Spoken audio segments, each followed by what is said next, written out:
ఇప్పుడు మీకు ఇలా ఆంధ్రప్రదేశ్ యొక్క నైసర్గిక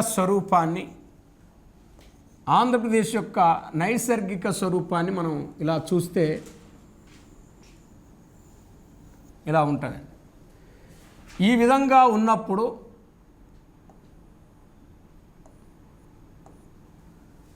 అయితే ఈ మధ్యలో క్వశ్చన్స్ ఏది కూడా మనం మీకు ఫిలిమ్స్ చూసిన తర్వాత అర్థమైంది. 20 మార్కులకు ఫిలిమ్స్ వస్తే మెయిన్స్కి వచ్చారంటే అర్థం చేసుకోండి. 20 మార్కులు వచ్చిన వాళ్ళకి మెయిన్స్ వచ్చింది. ఇంక 20 మార్కులు రాని వాళ్ళు చాలామంది ఉన్నారు. అసలు 20 మార్కులు కూడా సంపాదించలేదంటే జాగ్రఫీలో 5, హిస్టరీలో 5, సోషాలజీలో 5, కరెంట్ అఫైర్స్లో 5, మ్యాథ్స్లో 5 కూడా కాదు, 4 వస్తే చాలు. 5 4 20. మరి 5 సబ్జెక్టులో 4 మార్కులు వస్తే 20 వస్తే ఫిలిమ్స్ క్వాలిఫైర్ అంటే ఎంత ఘోరంగా పేపర్ ఉండు కాదు. మనం ఎన్ని పుస్తకాలు చదివినా ఒక బిట్ రాలే పుస్తకాలకి. అశోక్ నగర్లో ఉన్న పుస్తకాలన్నీ చదివినా రేపు కూడా వాళ్ళకి ఒక్క బిట్ రావు ఎగ్జామ్లలో రావు. నేను చెప్తాను, రాసి పెట్టుకోండి. మీ దగ్గర మీ రూములో ఉన్న బుక్కులన్నీ తిరిగేస్తారు. రేపు ఎగ్జామ్ అయినాక నాకు మళ్ళీ నేను మీకు గుర్తొస్తా, సార్ చెప్పింది కరెక్టే అని. ఒక్క బిట్ వస్తే అడగండి బుక్కులకి రావు. అది అంతే. బుక్కు చదవద్దు అనట్లే, బుక్కు చదవాలి. కానీ బుక్లో నుంచి బిట్లు వస్తే అందరు చేస్తారు కాబట్టి బుక్లోకి వెళ్ళి రావు. దాని కాన్సెప్ట్ వేరియేషన్ అడుగుతాడు. లింక్ మనం ఎంతసేపు బుక్ చదువుతాం కానీ ఇంటర్ లింక్ చదవనప్పుడు అప్పుడు ఫెయిల్ అవుతా ఉన్నాం మనము. అక్కడ ఎట్లా అడుగుతాడు? ఇప్పుడు మనకు బుక్లో ఇప్పుడు నేను చెప్పినవి ఉంటాయి. చెప్పినప్పుడు ఉన్నప్పుడు వాడు ఏమంటాడు, ఇక్కడ మనకు ఇక్కడ ఒడిస్సా స్టేట్ ఉంటుంది, ఇక్కడ ఛత్తీస్గఢ్ స్టేట్ ఉంటుంది, ఇక్కడ తెలంగాణ స్టేట్ ఉంటుంది, ఇక్కడ కర్ణాటక స్టేట్ ఉంటుంది, ఇక్కడ తమిళనాడు స్టేట్ ఉంటుంది, ఇక్కడ బే ఆఫ్ బెంగాల్ ఉంటుంది. వాడి ఇక్కడ మనకు డైరెక్ట్ అడగకుండా ఏమంటాడు అంటే కర్ణాటకతో సరిహద్దు లేని జిల్లా అయింది అంటాడు. అన్నప్పుడు మనం బుక్కులలో దొరకవి. మనకు మ్యాప్ మీద అవగాహన ఉండాలి. 3 రాష్ట్రాలతో సరిహద్దు ఉన్న జిల్లా అయింది అంటాడు. ఇదే బుక్లో ఒకటి రాయడు. 3 రాష్ట్రాలతో సరిహద్దు ఉన్న జిల్లా ఏంటంటే అల్లూరి సీతారామరాజు డిస్టిక్కి ఇక్కడ ఛత్తీస్గఢ్తో ఈడ ఒడిస్సాతో బౌండరీ ఉంటుంది, ఇక్కడ ఛత్తీస్గఢ్తో బౌండరీ ఉంటుంది, తెలంగాణతో బౌండరీ ఉంటుంది. ఇక్కడ అల్లూరి సీతారామరాజు డిస్టిక్. అల్లూరి సీతారామరాజు డిస్టిక్ యొక్క ప్రత్యేకత అదే. 3 స్టేట్స్తో బౌండరీ ఉంటుంది దానికి. అంటే చూడండి, 3 రాష్ట్రాల బౌండరీలో ఉంది. ఇక్కడ ఇది కొంత ఒడిస్సా లింకప్ అయింది, కొంత ఛత్తీస్గఢ్, కొంత తెలంగాణ. అంటే ఆ విధంగా అడుగుతాడు. ఇప్పుడు ఆంధ్రప్రదేశ్లో ఒకప్పుడు 13 జిల్లాలు ఉన్నప్పుడు ఒక్క డిస్టికే ల్యాండ్ లాక్డ్ డిస్టిక్ ఒక్కటే. కానీ ఇప్పుడు 3 ల్యాండ్ లాక్డ్ డిస్టిక్స్ ఉన్నాయి. ఈ క్రింది వాళ్ళలో భూపరివేష్టిత జిల్లా కాని అంటాడు. అంటే ఇప్పుడు తూర్పుగోదావరి భూపరివేష్టిత జిల్లానే, గుంటూరు భూపరివేష్టిత జిల్లానే, కడప భూపరివేష్టిత జిల్లానే. అంటే కడపకు కానీ ఈస్ట్ గోదావరికి కానీ మనకు గుంటూరుకు కానీ ఇతర రాష్ట్రాలతో కానీ సముద్ర తీరంతో కానీ టచ్ లేదండి. చూడండి, ఇతర రాష్ట్రాలతో సముద్ర తీరంతో టచ్ లేని జిల్లాలు ఆ 3 అంటే చూడండి. మరి ఇప్పుడు మనకు ఇక్కడ చూడండి, ఇది ఒడిస్సా స్టేటు, ఇది ఛత్తీస్గఢ్ స్టేటు, ఇది తెలంగాణ స్టేటు, ఇది కర్ణాటక స్టేటు, ఇది తమిళనాడు స్టేటు. మరి ఇక్కడ ఇది బే ఆఫ్ బెంగాల్. అంటే ఇక్కడ నుంచి బే ఆఫ్ బెంగాల్ ఉంది మనకు, బే ఆఫ్ బెంగాల్. ఇప్పుడు జనరల్గా ఒడిస్సాతో సరిహద్దు లేని జిల్లా ఏంది అన్నాడు అనుకోండి. అంటే అప్పుడు మనకు ఇటు శ్రీకాకుళానికి సరిహద్దు ఉంది, ఇటు మన్యానికి సరిహద్దు ఉంది, ఇటు అల్లూరికి సరిహద్దు ఉందండి. కొత్తగా విజయనగరానికి ఇప్పుడు ఒడిస్సాతో బౌండరీ లేదండి, బౌండరీ వెళ్ళిపోయింది. ఎందుకంటే మన్యం జిల్లా ఏర్పడేది ఆ విజయనగరం పైన, పార్వతీపురం అటు పైన ఏర్పడేది కాబట్టి వెళ్ళిపోయింది. అంటే అప్పుడు ఒడిస్సాకి 3 జిల్లాలతో బౌండరీ లైన్ ఉంది, 3 జిల్లాలతో బౌండరీ లైన్ చూడండి. అంటే ఇప్పుడు అట్లా మనకు క్వశ్చన్ అడగడానికి అవకాశం ఉంటుంది కాబట్టి ఇప్పుడు ఇక్కడ నంద్యాల తీసుకోండి, ఇక్కడ అనంతపురం తీసుకోండి, ఇక్కడ సత్యసాయి తీసుకోండి, ఇక్కడ అన్నమయ్య తీసుకోండి, ఇక్కడ చిత్తూరు తీసుకోండి. ఇప్పుడు 1 2 3 4 5 జిల్లాలతో బౌండరీ ఉంటుంది కర్ణాటకకి. అదే ఇక్కడ చిత్తూరు తిరుపతితో తమిళనాడుకి బౌండరీ లైన్ ఉంటుంది 2 జిల్లాలతో. ఇక్కడ మనకు నంద్యాల తీసుకొని ఇటు వచ్చేసరికి ప్రకాశం తీసుకొని పల్నాడు తీసుకొని ఇక్కడ ఎన్టీఆర్ డిస్టిక్ తీసుకొని ఏలూరు తీసుకొని మరి ఇక్కడ జనరల్గా మనకు ఇక్కడ చూస్తే అల్లూరి సీతారామరాజు డిస్టిక్ తీసుకుంటే తెలంగాణతో బౌండరీ లైన్ ఉంటుంది. అంటే అల్లూరి సీతారామరాజు డిస్టిక్ దాటిన తర్వాత నీకు ఏలూరు డిస్టిక్ వస్తుందండి. ఏలూరు దాటిన తర్వాత నీకు ఎన్టీఆర్ వస్తుందండి. ఎన్టీఆర్ డిస్టిక్ దాటిన తర్వాత నీకు పల్నాడు డిస్టిక్ వస్తుంది. పల్నాడు దాటిన తర్వాత నీకు ప్రకాశం డిస్టిక్ వస్తుంది. ప్రకాశం దాటిన తర్వాత నీకు కర్నూలు డిస్టిక్ వస్తుంది. కర్నూలు దాటిన తర్వాత అంటే నంద్యాల డిస్టిక్ వస్తుంది. నంద్యాల దాటిన తర్వాత నీకు కర్నూలు డిస్టిక్తో కూడా తెలంగాణ బౌండరీ ఉంటుంది. ఇది మంత్రాలయం దగ్గర, రాయచూరు దగ్గర మరి చూడండి. మరి శ్రీశైలం దగ్గర నంద్యాలతో టచ్ ఉంటుంది తెలంగాణకి. నీకు మనకు జనరల్గా ఇటు ప్రకాశం జిల్లాకు బౌండరీ లైన్ ఉంటుంది ఎర్రగొండపాలెంకి వెళ్ళి. మనకు పల్నాడు, గుంటూరు, నాగార్జున సాగర్ డ్యామ్ దగ్గర బౌండరీ లైన్ ఉంటుంది. విజయవాడ దగ్గర తెలంగాణ బౌండరీ లైన్ ఉంటుంది, నందిగామ, జగ్గయ్యపేట దగ్గర. తర్వాత నీకు ఏలూరు డిస్టిక్, ఇప్పుడు నూజివీడు ఉంది. ఇదివరకు కృష్ణా జిల్లాలో నూజివీడు తీసుకొచ్చి ఇప్పుడు ఏలూరు జిల్లాలో గెలిపారండి. ఇప్పుడు కొల్లేరు సరస్సు కూడా ఒకప్పుడు కృష్ణా, వెస్ట్ గోదావరి జిల్లాల మధ్య ఉంది. ఇప్పుడు కృష్ణా జిల్లాలో లేదు కొల్లేరు సరస్సు. ఇప్పుడు ఓన్లీ వెస్ట్ గోదావరి జిల్లా, ఏలూరు జిల్లాల మధ్య ఉంది కొల్లేరు సరస్సు. అంటే అక్కడ ఇట్లా ఇదంతా మనకు ఒక మ్యాప్ అనేది తెలిసినప్పుడు వాడు క్వశ్చన్ అడిగినప్పుడు ఆన్సర్ చేయడానికి అవకాశం ఉంటుంది. కాబట్టి ఇలాంటి ఇప్పుడు సముద్ర తీరం కూడా ఆంధ్రప్రదేశ్లో 12 జిల్లాలకు ఉంది. ఇదివరకు 9 జిల్లాలకు సముద్ర తీర రేఖ ఉంటే ఇప్పుడు మీకు ఇక్కడ తిరుపతి ఫస్ట్ సముద్ర తీర రేఖ, తర్వాత నెల్లూరు దాటంగానే ప్రకాశం దాటంగానే బాపట్ల దాటంగానే కృష్ణా దాటంగానే నీకు వాస్తవానికి వెస్ట్ గోదావరి దాటంగానే నీకు కోనసీమ దాటంగానే కాకినాడ దాటంగానే అనకాపల్లి దాటంగానే విశాఖపట్నం, విజయనగరం, శ్రీకాకుళం. అంటే నీ చూడండి 1 2 3 4 5 6 7 8 9 10 11 12 డిస్ట్రిక్ట్స్ నీకు 12 డిస్ట్రిక్ట్స్. అంటే తిరుపతి కాంచి ఫస్ట్ స్టార్ట్ అయితే, నెల్లూరు సెకండ్ అయితే, ప్రకాశం థర్డ్ అయితే, బాపట్ల ఫోర్త్ అయితే, ఇక్కడ కృష్ణా డిస్ట్రిక్ట్ ఫిఫ్త్ అయితే, వెస్ట్ గోదావరి సిక్స్త్ అయితే, కోనసీమ తర్వాత కాకినాడ, అనకాపల్లి, విశాఖపట్నం, విజయనగరం, శ్రీకాకుళం. అంటే ఇప్పుడు 12 జిల్లాలతో సముద్ర తీర రేఖ ఉంది ఆంధ్రప్రదేశ్కి. కాబట్టి ఇక్కడ ఒకటి మధ్యలో గుంటూరు ఉంటుంది, ఇక్కడ ఒకటి ఈస్ట్ గోదావరి ఉంటుంది, ఇక్కడ ఒకటి మధ్యలో కడప జిల్లా ఉంటుంది, ఇక్కడ మధ్యలో ఒకటి. ఈ మూడిటికి ఇటు కానీ అంటే ఇతర రాష్ట్రాలతో కానీ సముద్ర తీరంతో కానీ కడపకు లేదు, ఈస్ట్ గోదావరికి లేదు, గుంటూరు జిల్లాకు లేదు. అందుకే ఈ 3 జిల్లాలని ఏమంటారంటే ల్యాండ్ లాక్డ్ డిస్ట్రిక్ట్స్ అంటే. ఇట్లా మనకు మ్యాప్ మీద మనకు క్వశ్చన్స్ అడగటానికి అవకాశం ఉంటుంది. కాబట్టి మనం 26 జిల్లాల చారిత్రక నేపథ్యం మనకు తెలుసు. కాబట్టి ఇప్పుడు మనకు ఏమడుగుతారు, మన ఆంధ్రప్రదేశ్ గ్రోత్ రేట్ ఎంత అంటాడు. ఇది 2023-24 ప్రకారం. మరి ఆంధ్రప్రదేశ్లో ఏ రంగంలో మైనస్ గ్రోత్ రేట్ నమోదైంది అంటాడు. ఏ రంగాల్లో ఈ సంవత్సరం మైనస్ వచ్చింది, కొన్ని రంగాల్లో మైనస్ వచ్చిందండి. ఇలాంటి ట్రెండ్ ఎందుకు అడిగాడంటే మన తెలంగాణ గ్రూప్ 1 ఫిలిమ్స్లో అడిగాడు. ఈ క్రింది వాన్లో రుణాత్మక వృద్ధి రేటు నమోదైన ఉపరంగం ఏందన్నాడు. అంటే అది ఎంత ఓపుకుంటే ఆన్సర్ చేయాలంటే మొత్తం 17 ఉపరంగాలు ఉంటాయి. ఆ 17 ఉపరంగాల్లో ఏ రంగంలో గ్రోత్ రేటు ప్లస్లో ఉంది, ఏ రంగంలో మైనస్లు ఉందో దొరకబట్టుకోవాలి మనం. రుణాత్మక గ్రోత్ రేట్ అడుగుతాడు. ఆ 17 రంగాలలో మనకు రుణాత్మకంగా నమోదైంది. అట్లాంటి బిట్లు మనకు అడుగుతాడు సర్వే మీద. అంటే నీకు సర్వేలు ఇటు మొత్తం డేటా ఉన్న తర్వాత వాడు అడవులు ఇంత, మత్స్య సంపద ఇంత, గనులు ఇంత, పశుపోషణ ఇంత, వ్యవసాయం ఇంత, నిర్మాణ రంగం ఇంత అంట. ఈ మైనస్ ఎల్ ఉందని తీసి సర్వే మీద అడుగుతాడు వాడు బిట్. మరి మైనస్ పాజిటివ్ నెగిటివ్ అడిగినప్పుడు మనకు పాజిటివ్ నెగిటివ్ చెప్పుకోవాలి.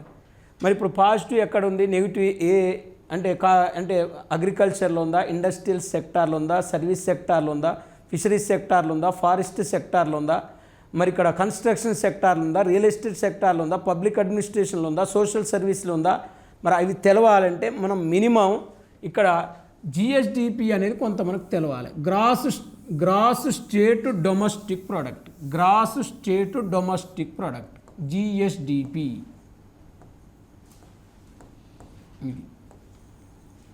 ఇది చాలా కీలకమైన టాపిక్. ఇదంతా కరెంట్ డేటా ఉంటుంది. Gross state domestic product.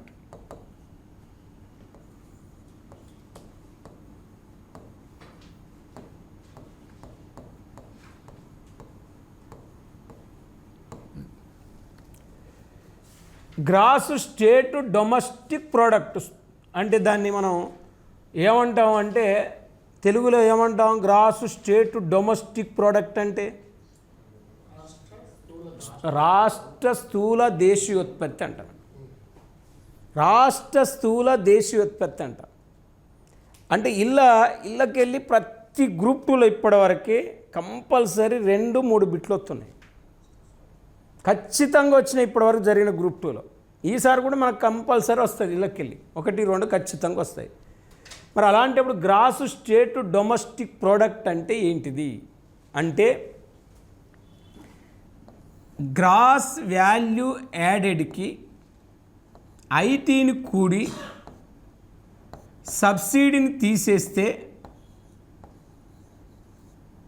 GSDP వస్తుందండి. గ్రాస్ వాల్యూ యాడెడ్కి ఇండైరెక్ట్ ట్యాక్సెస్ యాడ్ చేసి సబ్సిడీలు మైనస్ చేయాలి. అంటే జీవీఏ ఇక్కడ చూడండి, gross value added. Gross value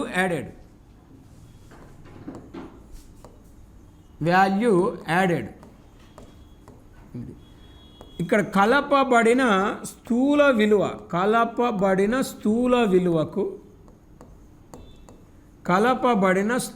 విలువకు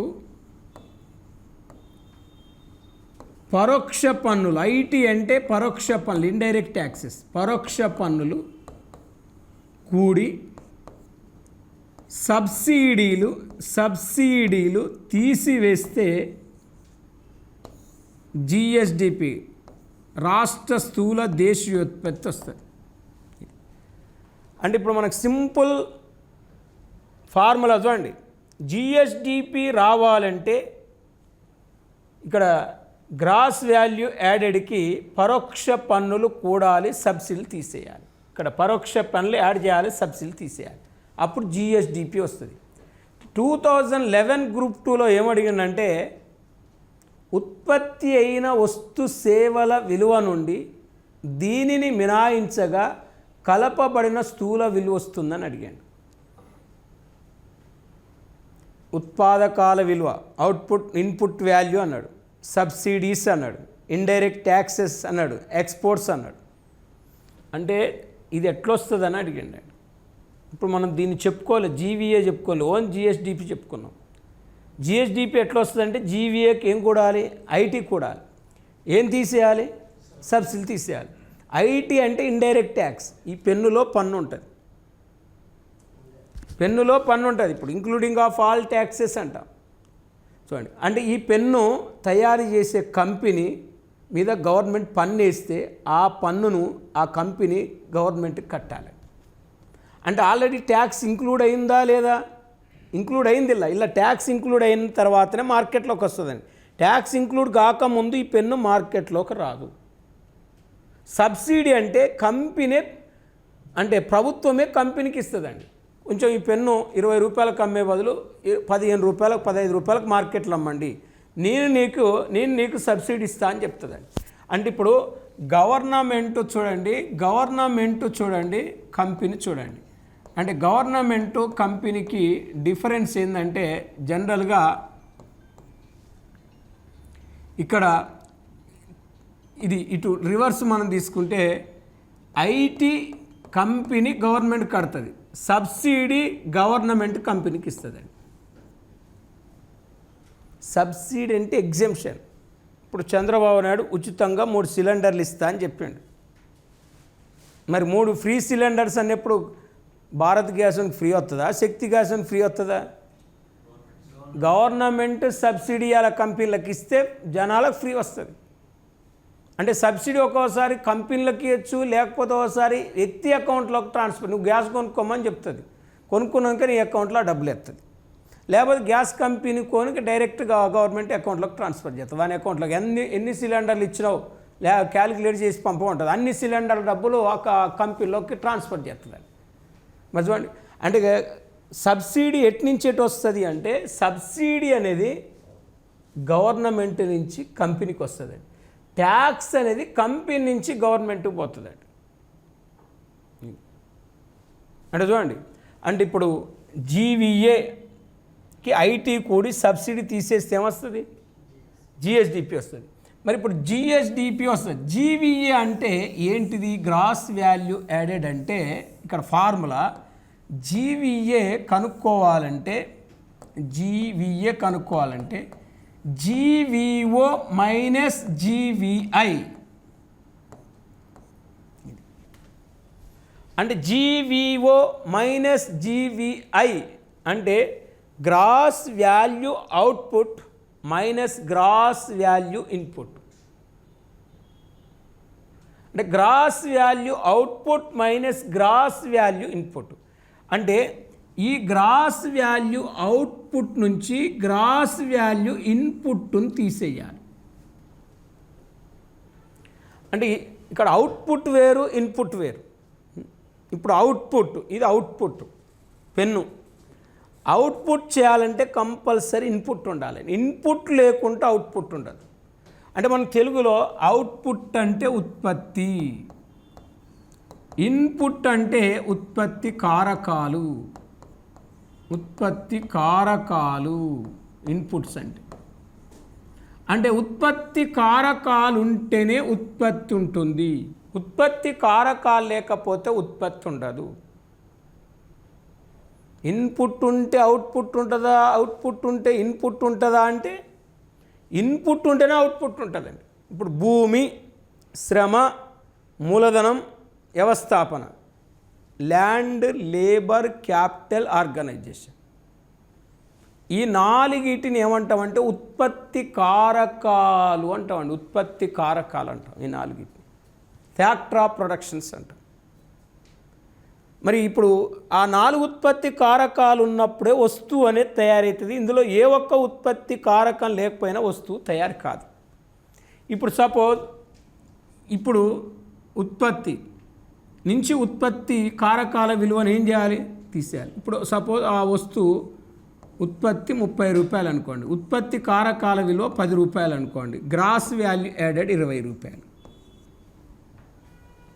ఇది అంటే ఉత్పత్తి 30, ఉత్పత్తి కారకాల విలువ 10, 30లోకి వెళ్ళి 10 తీసేస్తే ఎంత? 20. అంటే ఇప్పుడు చెప్పండి, ఉత్పత్తి అయిన వస్తు సేవల విలువ నుండి ఉత్పాదకాల విలువ, ఇవి ఉత్పాదకాలు, ఉత్పత్తి కారకాల విలువ తీసేస్తే గ్రాస్ వాల్యూ యాడెడ్ వస్తుంది. చూడండి, gross value output minus gross value input called gross value added. Gross value added. ఇప్పుడు దీనికి మనం ఒక 10 రూపాయలు ట్యాక్స్ కలిపినాం అండి. ఐటీ ఒక 10 రూపాయలు కలిపినాం. ఐటీ సబ్సిడీ ఒక 5 రూపాయలు తీసేసినామండి. సబ్సిడీ ఇప్పుడు 20 + 10 30, 30లోకి వెళ్ళి 5 తీసేస్తే 25. ఇక్కడ చూడండి, జీవీఏ 20, దానికి ఐటీ 10 కలిపినాం 30 అయింది. 30లోకి వెళ్ళి సబ్సిడీ 5 తీసేసినాం. ఇప్పుడు జీవీఏ అంటే జిఎస్డిపి ఎంత? 25. జీవీఏ ఎంత? 20. GVA 20, GSDP 25. అంటే మనకు ఇప్పుడు జీవీఏ పెద్దదా, జిఎస్డిపి పెద్దదా? జిఎస్డిపి పెద్దది. అయితే మనకు సోషియో ఎకనామిక్ సర్వేలో ఒకప్పుడు ఎట్లా అడిగారు క్వశ్చన్, ఇప్పుడు ఎట్లా అడుగుతారు అంటే 2023-24 ప్రకారం కలపబడిన స్థూల విలువలో వ్యవసాయ రంగం వాటెంత అంటాడు. Which is the following 2023-24 contribution of GVA agriculture sector 2023-24 అంటాడు. Contribution of GVA agriculture sector 2023-24 అంటాడు. అంటే వ్యవసాయ రంగము ఎంత వాటాను జీవీఏలో సమకూర్చుతుంది అని అర్థం. అక్కడ ఒకేప్పుడు జిఎస్డిపి అడిగండి. ఇప్పుడు మీకు జిఎస్డిపి అడగట్లేదు, జీవీఏ అడుగుతుండండి. మీరు చూడండి, సర్వేలో జీవీఏ ఉంది కానీ ఎక్కడ జిఎస్డిపి లేదు మీకు. అంటే జీవీఏలో వ్యవసాయ రంగం వాటెంత, పారిశ్రామిక రంగం వాటెంత, సేవా రంగం వాటెంత, ఇవి అడుగుతుండు 3 మనకు. ఆ 3 అడుగుతున్నప్పుడు మనకు 100లో వ్యవసాయ రంగం ఎంత ఉంది, పారిశ్రామిక రంగం ఎంత ఉంది, సేవా రంగం ఎంత ఉంది తెలవాలంటే ఫస్ట్ మనకు జీవీఏ తెలవాలి, జిఎస్డిపి తెలవాలి. ఇప్పుడు మనకు జీవీఏ తెలిసింది, జిఎస్డిపి తెలిసిందండి. ఇప్పుడు చెప్పండి, జిఎస్డిపికి జీవీఏకి ఏం కూడాలి, ఐటీ కోడ్. సబ్సిడీ తీసేస్తే ఏమొస్తుంది, జిఎస్డిపి వస్తుంది. మరి జీవీఏ ఎట్లా వస్తుంది, జీవీ అంటే గ్రాస్ వాల్యూ అవుట్పుట్ నుంచి గ్రాస్ వాల్యూ ఇన్పుట్ని ఏం చేయాలి, తీసేయాలి. తీసేస్తే మనకు జిఎస్డిపి జీవీఏ వస్తుంది. జీవీఏకి ఇది కొడితే జిఎస్డిపి వస్తుంది. అయితే ఈ జిఎస్డిపి నుండి జిఎస్డిపిని స్టేట్ పాపులేషన్ చేత భాగిస్తే జిఎస్డిపి బై స్టేట్ పాపులేషన్ చేస్తే స్టేట్ పర్ క్యాపిటల్ ఇన్కమ్ వస్తుంది. స్టేట్ పర్ క్యాపిటల్ ఇన్కమ్ వస్తుంది.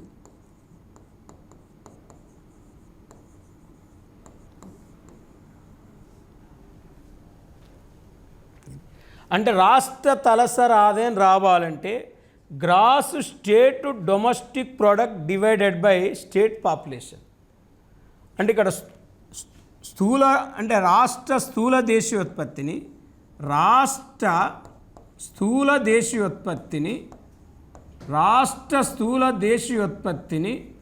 ఇక్కడ రాష్ట్ర జనాభా చేత భాగిస్తే రాష్ట్ర తలసరి ఆదాయం వస్తుంది. స్టేట్ పర్ క్యాపిటల్ ఇన్కమ్ వస్తుంది. ఇప్పుడు చెప్పండి, స్టేట్ పర్ క్యాపిటల్ ఇన్కమ్ ఎట్లా వస్తుంది, జిఎస్డిపి బై స్టేట్ పాపులేషన్. ఏ రాష్ట్ర ఆదాయాన్ని ఆ రాష్ట్ర జనాభా చేత భాగిస్తే రాష్ట్ర తలసరి ఆదాయం వస్తుంది. మరి ఇప్పుడు ఆంధ్రప్రదేశ్ తలసరి ఆదాయం మీరు 2008 గ్రూప్ 2లో అడిగండి. 2007-8 ప్రకారం ఆంధ్రప్రదేశ్ తలసరి ఆదాయం ప్రస్తుత ధరల్లో అని అడిగాడు. మరి ప్రస్తుత ధరల కరెంట్ ప్రైజెస్లో అని అడిగిండండి. Current prices in per capital income Andhra Pradesh 2007-8 అన్నాడు. అంటే కాన్స్టాంట్ ప్రైజెస్ ఉంటాయి, కరెంట్ ప్రైజెస్ ఉంటాయండి. అంటే ఆధార సంవత్సర ధరలో ఆంధ్రప్రదేశ్ తలసరి ఆదాయం ఎంత, ప్రస్తుత ధరలో ఆంధ్రప్రదేశ్ తలసరి ఆదాయం ఎంత అని అడగటానికి అవకాశం ఉంటుంది. ఇప్పుడు మనకు 2 కాన్సెప్ట్ నేర్చుకున్నాం, ఒకటి జిఎస్డిపి, 2 తలసరి ఆదాయం. ఈ జిఎస్డిపిని నుంచి డి తీసేస్తే ఎన్ఎస్డిపి వస్తుంది. GSDP minus D is equal to NSDP. అంటే NSDP net state domestic product అంట. ఎన్ఎస్డిపి అంటే నెట్ స్టేట్ డొమెస్టిక్ ప్రోడక్ట్ అంటామండి. మరి net state domestic product NSDP. మరి ఇప్పుడు gross state domestic product minus depreciation is equal to NSDP net state domestic product అంట. అంటే నికర రాష్ట్ర దేశీయోత్పత్తి అంటారు. నికర రాష్ట్ర దేశీయోత్పత్తి ఇది తరుగుదల. డిప్రిషియేషన్ అంటే తరుగుదల. GSDP minus depreciation is equal to NSDP. ఇది ఎగ్జాంపుల్. ఇప్పుడు మనం ఈ పెన్ను తయారు చేస్తున్నప్పుడు యంత్రాన్ని వాడినప్పుడు యంత్రం అనేది తరుగుదలకు లోనవుతుంది. ఆ యంత్రం యొక్క తరుగుదల తీసేస్తేనే మనకు ఎన్ఎస్డిపి వస్తుంది. ఎన్ఎస్డిపిలో తరుగుదల తీసేయబడుతుంది, జిఎస్డిపిలో తరుగుదల యాడ్ అయి ఉంటుంది. ఇలా మైనస్ చేయబడుతుంది డిప్రిషియేషన్, ఇలా యాడ్ అయి ఉంటుందండి. అందుకే ఇప్పుడు జిఎస్డిపి ఇందాక మనం 25 రూపాయలు అని చెప్పినాం. ఎగ్జాంపుల్, తరుగుదల ఒక 2 రూపాయలు వేసుకోండి. అప్పుడు ఎన్ఎస్డిపి ఎంత అంటే 23 రూపాయలు. ఇది అంటే ఈ 23 రూపాయలు, ఈ 23 రూపాయలు ఎన్ఎస్డిపి. ఈ 23 రూపాయలకి 2 రూపాయలు తరుగుదల కలిపినాం అనుకోండి, జిఎస్డిపి 25 రూపాయలు. అంటే ఎన్ఎస్డిపికి డి యాడ్ చేస్తే జిఎస్డిపి వస్తుంది, జిఎస్డిపిలోకి వెళ్ళి డి తీసేస్తే ఎన్ఎస్డిపి వస్తుంది. అంటే ఇప్పుడు చెప్పండి, differences between GSDP and NSDP. Depreciation, తరుగుదల. అయితే ఇప్పుడు మనకు అడిగేది జిఎస్డిపిని అంచనా వేసే సంస్థ DES. Estimation of GSDP, calculation of GSDP which firm అంటే DES, directorate of economics and statistics అనే సంస్థ ఇది. అంటే క్యాలిక్యులేషన్ ఆఫ్ జిఎస్డిపి డెస్. చూడండి, జిఎస్డిపిని ఎవరు క్యాలిక్యులేట్ చేస్తారంటే డెస్ అనే సంస్థ క్యాలిక్యులేట్ చేస్తుంది. మరి తెలుగులో డెస్ని ఏమంటాం అంటే అర్ధ గణాంక డైరెక్టరేట్ అంటాం. మరి అర్ధ గణాంక డైరెక్టరేట్ క్యాలిక్యులేట్ చేస్తుంది జిఎస్డిపిని. మరి జనరల్గా మనం ఒకసారి చూస్తే directorate of economics and statistics ఇప్పుడు ఈ డెస్ని 1971లో ఏర్పాటు చేయటం జరిగింది. డెస్ లాంచ్డ్ బై 1971. ఇప్పుడు చెప్పండి, డెస్ని ఎప్పుడు ఏర్పాటు చేశారు? 1971లో. ఒక్కటే డెస్ 71 అని గుర్తుపెట్టుకోవాలి. డెస్ 71 క్వశ్చన్లో ఆన్సర్ ఉంది, డెస్ 71 అని. అంటే 71లో దీన్ని లాంచ్ చేసినప్పుడు హైదరాబాద్లో ఉంది దీని హెడ్ క్వార్టరు.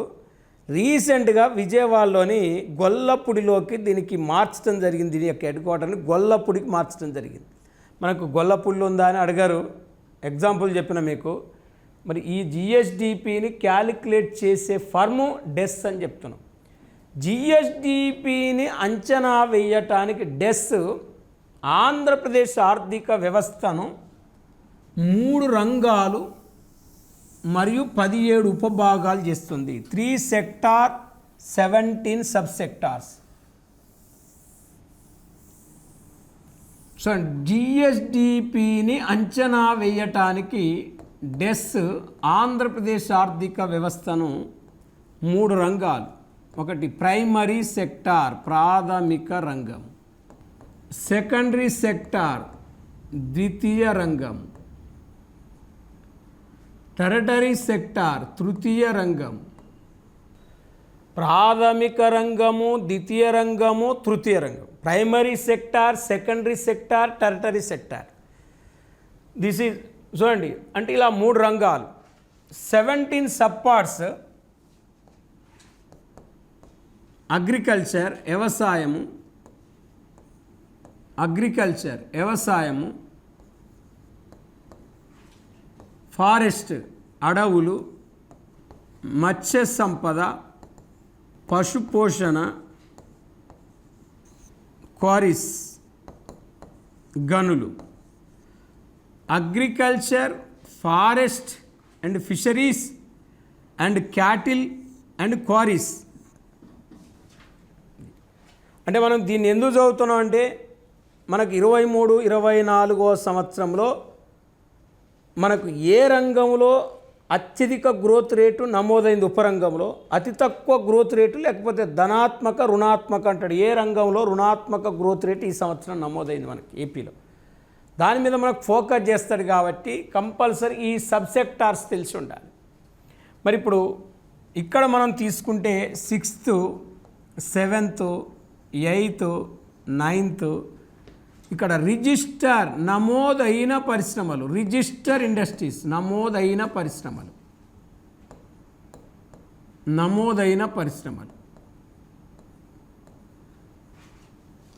ఇక్కడ నమోదు కాని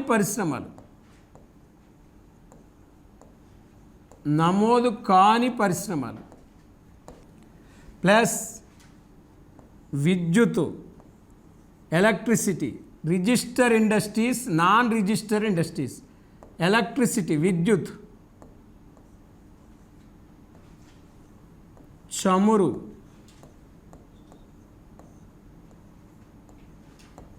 గ్యాస్, నిర్మాణ రంగం. నమోదైన పరిశ్రమలు, నమోదు కాని పరిశ్రమలు, విద్యుత్, చమురు, గ్యాస్, నిర్మాణ రంగం. ఇది మరి ఇక్కడ చూడండి, register industries, non register industries, electricity and చమురు, గ్యాస్, నిర్మాణ రంగం. కన్స్ట్రక్షన్ సెక్టార్, ఎలక్ట్రిసిటీ, చమురు, గ్యాస్ నమోదైన పరిశ్రమలు, నమోదు కాని పరిశ్రమలు. నెక్స్ట్ మనం ఇంకా ఆ సబ్ సెక్టార్లు 8 ఉన్నాయి. 8 స్టార్ట్ చేసి లేటెస్ట్ డేటా